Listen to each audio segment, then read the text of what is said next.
আসসালামু আলাইকুম গাইস, সকলকে জুম্মা মুবারক। আজকে পাখিদের সকালে খাবার দিয়ে দিচ্ছি। তারা সকালে খাইতেছে।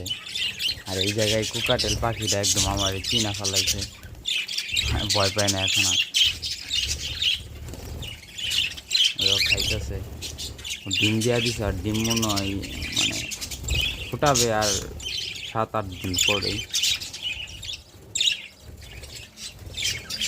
এদিক দিয়া এরাও খাচ্ছে। ওদেরকে এখনো শাক দেওয়া হয় না, দেখা যাক বাইরে বের হবো, কি শাক আনা যায়, কি দেওয়া যায়।